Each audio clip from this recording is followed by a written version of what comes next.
আজকে আমি একাই বাজার করতে চলে গিয়েছি। বাজার করা যে এতটা কঠিন আর মজাদার তা আগে জানতামই না, কিন্তু হঠাৎ মনে হলো আমি বাজার করব, তো চলে গেলাম বাজার করতে।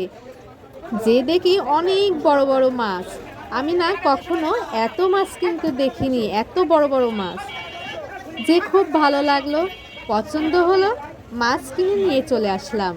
হ্যাঁ, আমি এই মাছটাই কিনছিলাম। বাজার থেকে মাছ আমি কেটে নিয়ে এসেছি এবং বাড়ি নিয়ে এসে ধুয়ে নিয়েছি।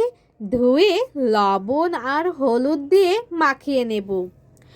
আমি আজ মাছ রান্না করব খুব সুন্দর করে। তাহলে আসুন দেখে নিই কীভাবে মাছটা রান্না করেছি। মাছ ভাজবো, এই যে ভেজে নিচ্ছি। আর হ্যাঁ, আমি কিন্তু মাটির চুলায় মাছটা আজকে রান্না করব।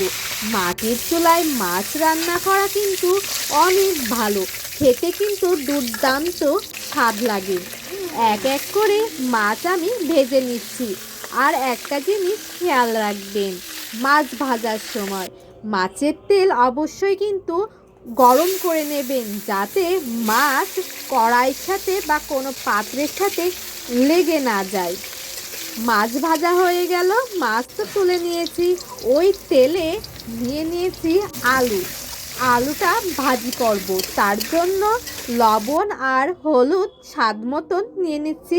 আলু ভাজা হয়ে গেছে, এখন তুলে নিলাম আলু ভাজার তেলে নিয়ে নিচ্ছি জিরা আর তেজপাতা, কাঁচামরিচ একটু ভাজা করে নিয়ে ঢেলে নিচ্ছি ওই আলু ভাজাটা।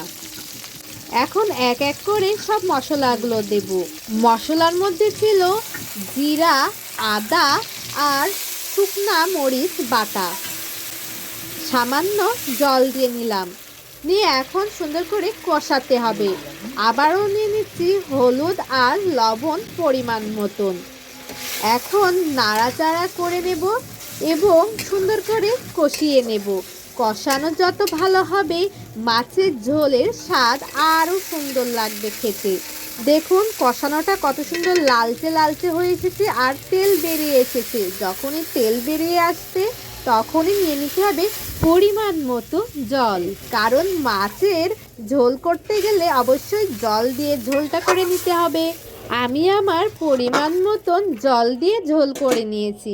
আপনারা যদি আমার এই ভিডিওটা দেখে মাছের ঝোল বাসায় রান্না করতে চান, তাহলে আপনি আপনার পরিমাণ মতন জল নিয়ে নেবেন। আমি লবণ আর হলুদ দিয়ে নিলাম আর একটু, যাতে একটু কালারটা সুন্দর আসে।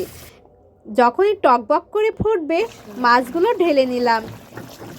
10-15 মিনিট পরে আমি মাছের ঝোলটা একটু গাঢ় গাঢ় করার জন্য নিয়ে নিচ্ছি পিটুলিটা কিন্তু অবশ্যই দেবেন, তাহলে একটু গাঢ় গাঢ় লাগবে। মাছের ঝোল নামানোর কিছুক্ষণ আগে নিয়ে নিচ্ছি গরম মশলা বাটা অবশ্যই কিন্তু নিতে হবে।